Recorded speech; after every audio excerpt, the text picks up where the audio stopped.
Olá, este é o programa MP com você, uma parceria entre o Ministério Público do Estado do Espírito Santo com a Assembleia Legislativa. O MP com você tem por finalidade aproximar ainda mais o trabalho desenvolvido por procuradores e promotores de justiça da sociedade, esclarecer dúvidas e mostrar, na prática, como é feito o trabalho no Ministério Público.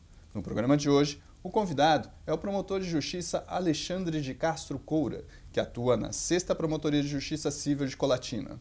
Vamos saber como são os direitos e garantias fundamentais com vistas à promoção da cidadania, direito constitucional e atuação do MP. Esses são alguns dos temas que conversaremos com o Dr. Alexandre.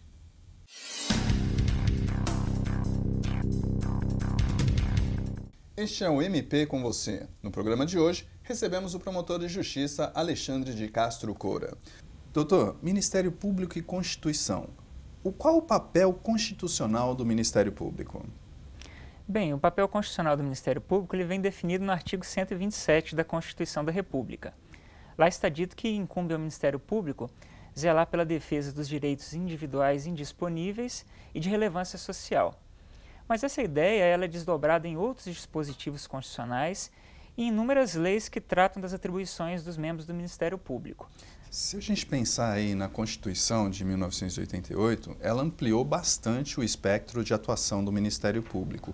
Isso, de certa forma, favorece a sociedade, favoreceu a sociedade? Certamente, porque o Ministério Público é uma garantia fundamental da sociedade. Então, na verdade, a Constituição de 1988 ela ampliou os direitos e as garantias da sociedade. Então, ao ampliar as atribuições do Ministério Público, na verdade, o que se quer é assegurar direitos à própria sociedade. Os direitos, eles dependem também de garantias. Então, isso é fruto de um processo histórico de aprimoramento mesmo da Constituição brasileira. Doutor, antes da Constituição de 1988, nós tínhamos lá a figura daquele promotor de justiça, aquele homem da capa preta, que era responsável pela acusação no júri. O que mudou a partir da Constituição de 1988? Bom, apesar do membro do Ministério Público ainda utilizar uma beca no júri... Aquela capa preta. Pois é, a função do Ministério Público é de defesa da sociedade. No próprio processo penal, o papel do Ministério Público é assegurar um julgamento justo. O próprio nome do membro do Ministério Público, do órgão de execução, é promotor de justiça. E se tem aquela ideia atrelada a promotor de acusação, como se o membro do Ministério Público estivesse ali para buscar uma condenação a qualquer preço. Mas, na verdade, o que se quer é assegurar as garantias do réu e o acesso a um julgamento justo. Tanto é que, no próprio processo penal, ao final do julgamento, se ainda existir uma dúvida razoável, essa dúvida ela vai militar em favor do réu e o membro do Ministério Público requererá a absolvição. Além desse aspecto criminal, o promotor hoje trabalha em outras áreas também, o promotor de justiça. Certamente, a atuação do Ministério Público hoje ela é bastante abrangente. Com o crescimento do rol de direitos, a ideia de direitos coletivos, direitos difusos, aqueles direitos que, em caso de lesão, eles não tocam apenas uma pessoa, mas a sociedade como um todo, incumbe ao Ministério Público estar zelando por esse direito. Então, imagine você, por exemplo, a hipótese de uma poluição, como aconteceu aqui na cidade de Vitória em relação à poluição gerada por algumas empresas, poluição de minério. O Ministério Público atuou nesse caso para poder garantir uma melhor qualidade do ar para a população em geral. De que forma que ele atua nisso, por exemplo, usando como esse exemplo o pó preto? Como que o Ministério Público atua? Pois é, você imagina só que seria muito difícil que uma pessoa, um cidadão, assumisse a defesa de um direito que, na verdade, não pertence apenas a ele. Um direito que, em caso de lesão, não atinge apenas aquela pessoa. Então, o Ministério Público, enquanto instituição, ele vem atuar em favor de um, mas também de todos. E então ele vai poder propor medidas em favor da sociedade. A atuação dele pode ser tanto na esfera extrajudicial, ou seja, fora do Poder Judiciário, momento em que ele vai fiscalizar a atividade das empresas, ele pode expedir notificações recomendatórias, pode celebrar termos para ajustar a conduta que está em desacordo com o direito vigente, para ajustar condutas que estejam produzindo esse tipo de lesão e, se necessário, inclusive, ingressar com uma ação em juízo para a defesa da sociedade como um todo. Quer dizer, e ele abarca todas as áreas, é isso? Pois é, tudo aquilo que tiver relevância social, né? Nós temos legislações que concretizam isso. Nós temos a Lei de Ação Civil Pública, nós temos o Código de Defesa do Consumidor, nós temos leis ambientais, nós temos o Estatuto da Criança e do Adolescente, dentre outras leis que especificam como que a atuação do Ministério Público se dará para a proteção desses direitos. Então, na verdade, hoje, a atuação do promotor no processo criminal é apenas uma das facetas do Ministério Público.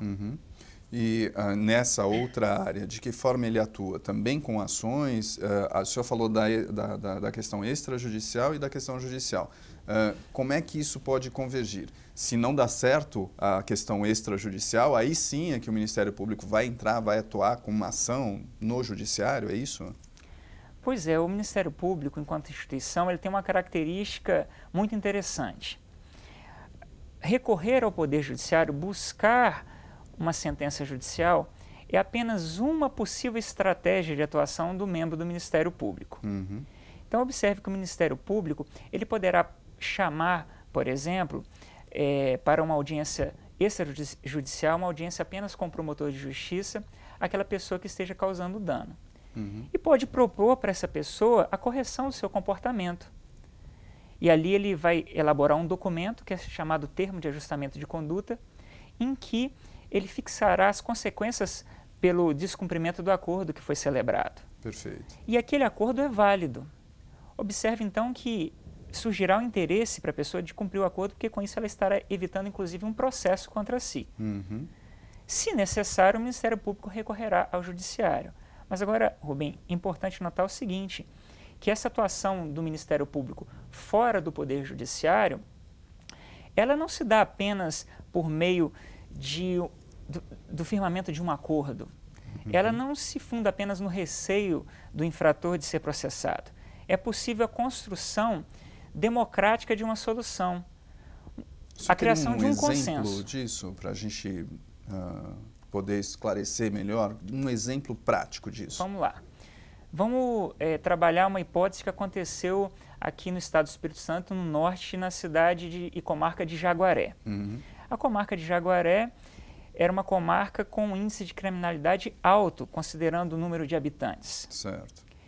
E aí o Ministério Público promoveu uma série de audiências públicas para poder averiguar quais seriam as causas dessa criminalidade exacerbada do ponto de vista da sociedade. E a própria sociedade que conhece o problema, porque ela é afetada por ele, trouxe como causa do problema a existência de trabalhadores que vinham para a colheita do mamão, do café, e após o período de colheita ali ficavam sem trabalho. Os trabalhadores de fora do estado. Justamente, de fora do estado. E, bom, durante o período da colheita eles tinham remuneração, tinham um trabalho, mas acabada a colheita eles permaneciam na cidade sem trabalho e isso gerava uma série de problemas sociais e também contribuía para o aumento da criminalidade.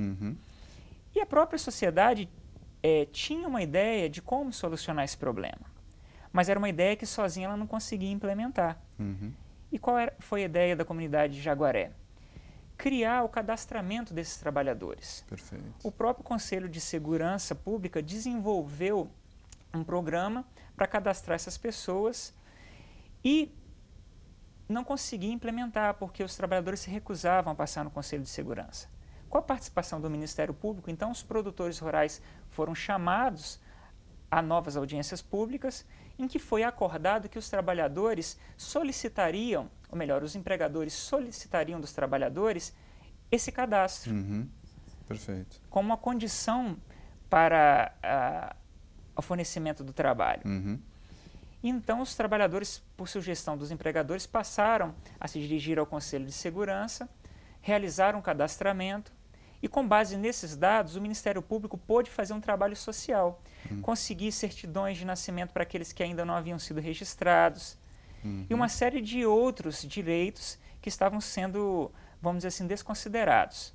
E, além disso, aquelas pessoas elas tinham uma referência na cidade, porque elas foram avisadas que todos os trabalhadores cadastrados que passassem pelo período da colheita sem nenhuma ocorrência policial, eles teriam uma preferência de contratação na colheita seguinte. É interessante. Então isso gerou, na verdade, um impacto muito positivo naquela comunidade.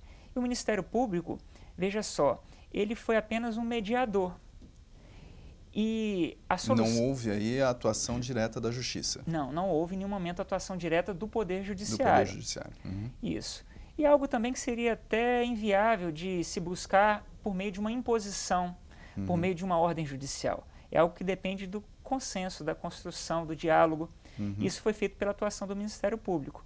Então, na verdade, ali direitos foram protegidos, direitos fundamentais, direitos de relevância social, sem sequer um processo. O Poder Judiciário, ele não participou nesse caso. E o índice de criminalidade, naturalmente, caiu. Caiu. Né? Na primeira colheita, após a efetivação do cadastro, isso foi computado e percebeu-se a queda da criminalidade.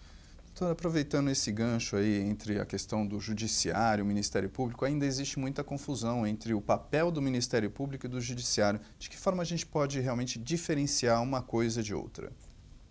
O papel do Poder Judiciário, ele, por já ter sido consolidado há muito tempo, não é algo tão novo quanto a Constituição de 1988, é muito claro para a população, né? Incumbe ao Poder Judiciário julgar. Né? A Constituição diz que nenhuma lesão ou ameaça a direito será excluída da apreciação do Poder Judiciário. Agora, o Poder Judiciário, ele é inerte, ele depende de provocação para poder decidir. Significa, então, que o Poder Judiciário, ele não vai até a sociedade verificar os problemas, instaura o processo e decide. Para que seja garantida a imparcialidade do membro do Poder Judiciário, é necessário que alguém que não seja responsável por julgar inicie esse processo. No caso desses direitos que tocam a sociedade como um todo, o Ministério Público é fundamentalmente a instituição a quem incumbe esse papel, sem prejuízo da atuação de outras instituições que também têm a possibilidade de iniciar a ação. Mas o Ministério Público, ele, vamos dizer assim, ele foi cunhado para isso pela Constituição como uma garantia fundamental. E o senhor falou também que o Ministério Público é o defensor aí dos direitos da sociedade, mas nós temos também a Defensoria Pública. Como diferenciar uma entidade, uma instituição de outra? Pois é, a Constituição, ela não pode tornar a defesa da sociedade algo exclusivo de um órgão, de uma instituição. Então é por isso que a sociedade ela pode ser defendida por vários meios. O Ministério Público é um deles, a Defensoria é outra. Agora, naturalmente, o Poder Constituinte, que foi aquele que criou a Constituição, não iria fundar duas instituições para competirem no mesmo plano.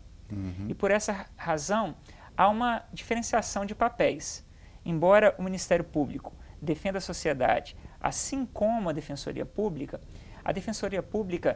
pela Constituição, ela tem o dever de zelar para aquelas pessoas que sejam hipossuficientes do ponto de vista econômico. As pessoas que, vamos dizer assim, sejam pobres, que não possam contratar por sua conta um advogado e que dependam do acesso à justiça. Nesse caso, a própria Constituição garante o acesso a um defensor público para que represente o indivíduo, ou represente até um grupo de indivíduos, mas sempre uma questão que esteja vinculada à hipossuficiência econômica. Já a atuação do Ministério Público, ela é mais abrangente, porque ela está relacionada à defesa dos direitos individuais indisponíveis e os direitos de relevância social. Então, aí no caso, não há uma pertinência temática, uma restrição às questões que envolvam hipossuficiência econômica. Perfeito. Eu vou pedir licença ao Dr. Alexandre de Castro Coura, promotor de Justiça do Ministério Público, e para os nossos telespectadores, nós vamos para um rápido intervalo e voltamos com essa entrevista. É um instante só.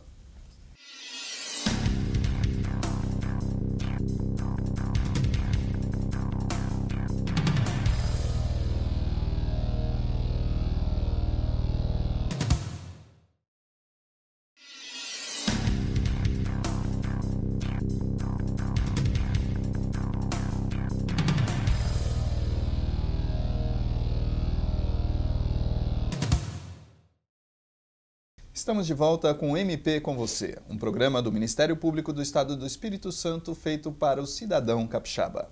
Hoje estamos recebendo o promotor de justiça Alexandre de Castro Coura, que está aqui conosco nos estúdios da TV Assembleia.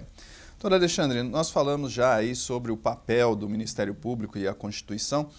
Agora eu gostaria de falar um pouco sobre direitos fundamentais. Onde que nós podemos encontrar esses direitos fundamentais? Na Constituição? Só na Constituição?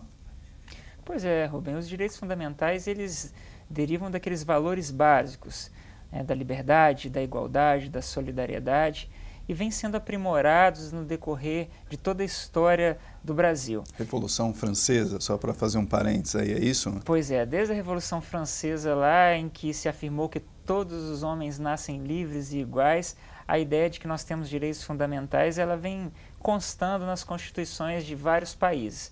E no Brasil não foi diferente.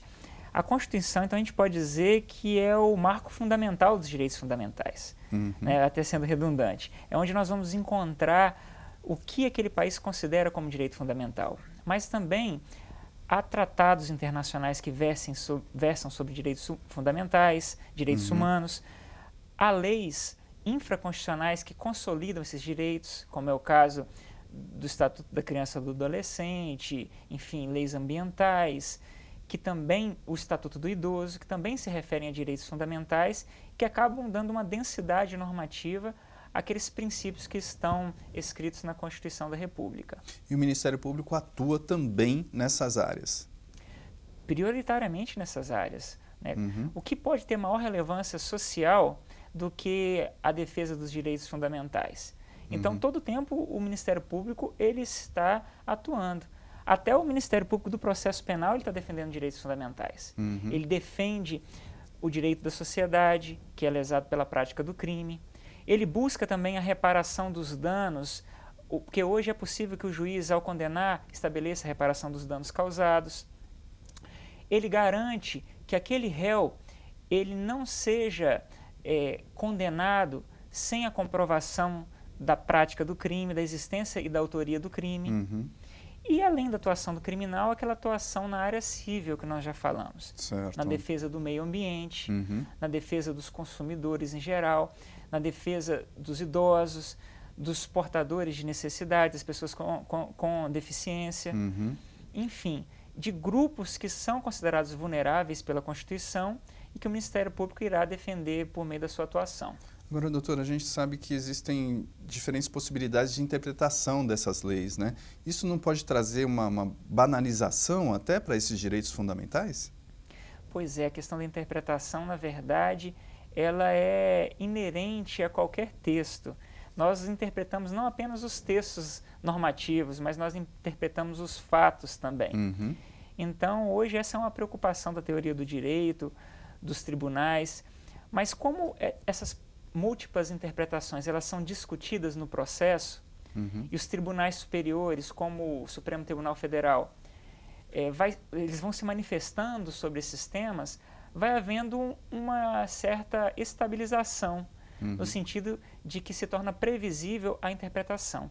Mas é claro, isso é sempre passível de divergência, mas com a discussão e com a formação da jurisprudência, que são reiteradas decisões no mesmo sentido, a população em geral pode saber como os tribunais interpretam seus direitos e saber calcular as consequências dos seus atos, ter um mínimo de segurança jurídica. Doutor, aproveitando aí, o senhor falou em jurisprudência, a gente ouve também falar muito em súmula vinculante. Quer dizer, como separar jurisprudência de súmula vinculante? Pois é, a súmula vinculante, ela é a criação de um texto pelo Supremo Tribunal Federal acerca de algo que ele tenha julgado já reiteradas vezes. O próprio Supremo é quem cria esse texto. Justamente, sintetizando uma ideia que já foi fruto de diversas decisões no mesmo sentido. E como o nome mesmo diz, a súmula, ela será vinculante. Ela deverá ser observada por todos os membros do Poder Judiciário. Então, a jurisprudência, ela, diferentemente da súmula, ela informa uma tendência. Certo. Né? Por meio da jurisprudência, nós sabemos como os tribunais superiores possivelmente decidirão um caso semelhante. Agora, a súmula, ela passa a ser vinculante. Aí o juiz ele deve decidir tal qual consta ali naquela súmula. Uhum. Agora, voltando a falar a questão de direitos humanos, doutor Alexandre, tem muita gente que diz que direitos humanos servem para proteção de bandido, né? Ainda existe uma parcela da sociedade que vê os direitos humanos, na verdade, como um escudo para a delinquência. Como que a gente pode, de repente, pensar em rechaçar esse tipo de opinião? Rubem, direitos humanos, na verdade, é muito mais abrangente do que os direitos do acusado no processo penal, acusado esse que é presumidamente inocente até que haja uma sentença condenatória irrecorrível. Uhum. Mas também existe o direito fundamental da vítima, existem direitos fundamentais, direitos humanos da sociedade. Uhum. Então nós temos que analisar a defesa desses direitos humanos sistemicamente. Certo. Talvez essa crença de que direitos humanos se restringem a direitos individuais, especialmente direitos dos acusados no processo penal, decorra da própria origem histórica dos direitos fundamentais. Porque numa primeira geração, por assim dizer, eram direitos à liberdade, direitos que buscavam proteger o indivíduo contra a atuação do Estado. A gente volta lá na Revolução Francesa. Justamente, naquele primeiro momento eram os direitos que impunham limites ao Estado. Uhum. O Estado, tanto como acusador, como aquele que aplicaria a pena. Certo. Mas com o passar dos anos, a noção ela foi ampliada. E aí passou a incluir também direitos sociais, como, por exemplo, o direito à previdência, o direito à educação, o direito ao lazer. E hoje chega ao ponto de incluir os direitos difusos, aqueles direitos como, por exemplo, ao meio ambiente sadio e equilibrado, que são direitos não apenas de um indivíduo, não apenas de um grupo, mas até das gerações futuras. E como pleitear isso, doutor? Pois é, justamente nesse sentido que existem instituições com representatividade para tanto, e o Ministério Público ele se coloca nessa vertente, como uma instituição fundamental para defender esses direitos. Então a população pode buscar o Ministério Público por meio da promotoria, se sentir lesada em algum desses direitos, é isso? Com certeza, o Ministério Público ele faz o atendimento ao público, inclusive o Conselho Nacional do Ministério Público já regulamentou essa questão, e o promotor de justiça está todo o tempo à disposição da população. Inclusive, isso faz parte do cotidiano do promotor de justiça. Né? Se você comparecer às promotorias, você vai perceber o fluxo de pessoas que todo o tempo estão levando essas demandas e munindo o promotor de informações que são essenciais para a sua atuação. Por exemplo, em quais áreas que as pessoas poderiam buscar a promotoria, buscar o promotor de justiça?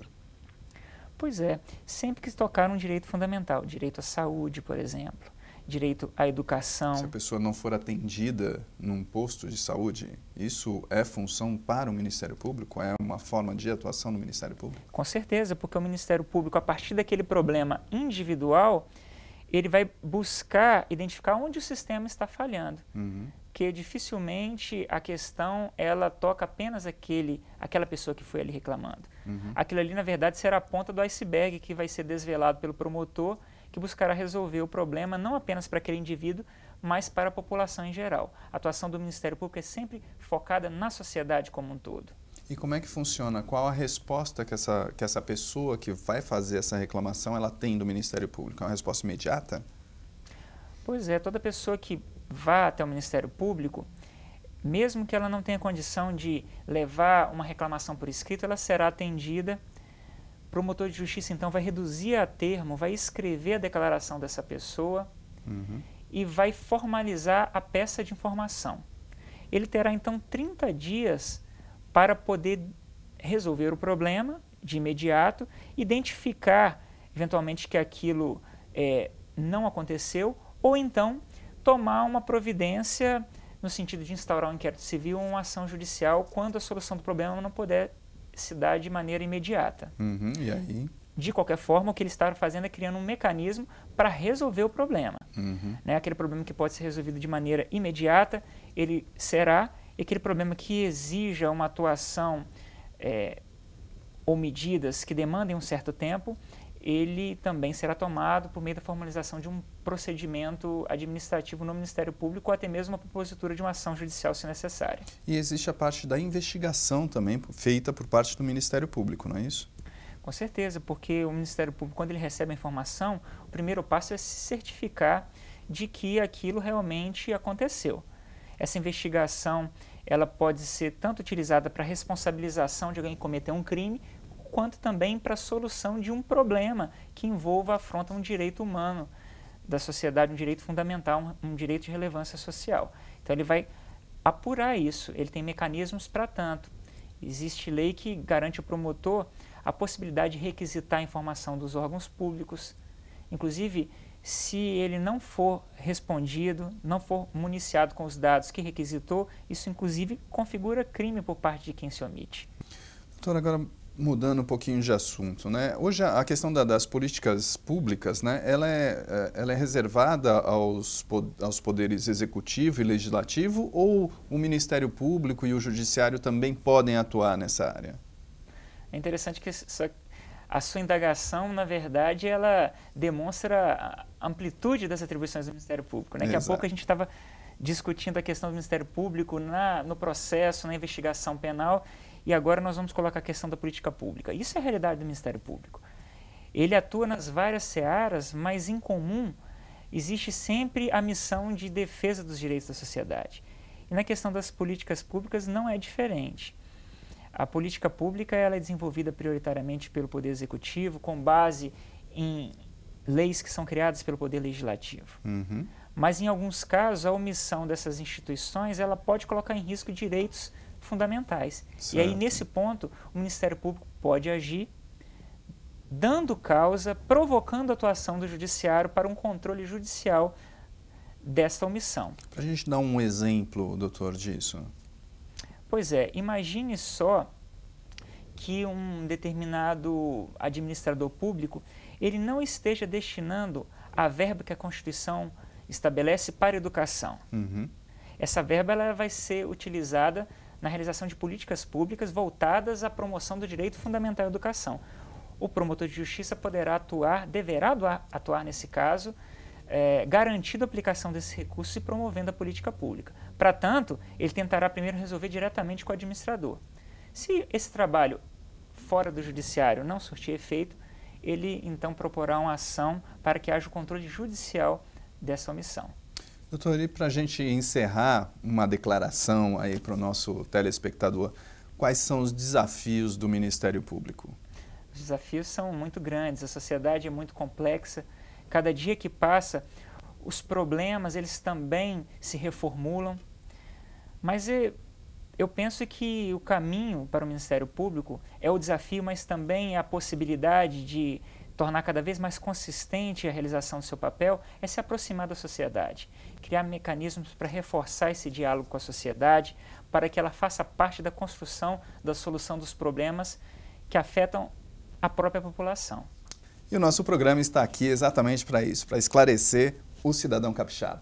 E nós encerramos aqui essa edição do programa MP com você, uma parceria entre o Ministério Público do Estado do Espírito Santo e a Assembleia Legislativa. O nosso entrevistado de hoje foi o promotor de justiça Alexandre de Castro Coura, a quem agradecemos a presença aqui nos estúdios da TV Assembleia. Eu que agradeço. Nós nos despedimos, lembrando que você pode dar a sua sugestão de pauta para o MP com você, enviando e-mail para imprensa@mps.gov.br. Eu sou Rubem Rochel e este é um trabalho da Assessoria de Comunicação do Ministério Público do Estado do Espírito Santo em uma parceria com a TV Assembleia. Até o próximo programa.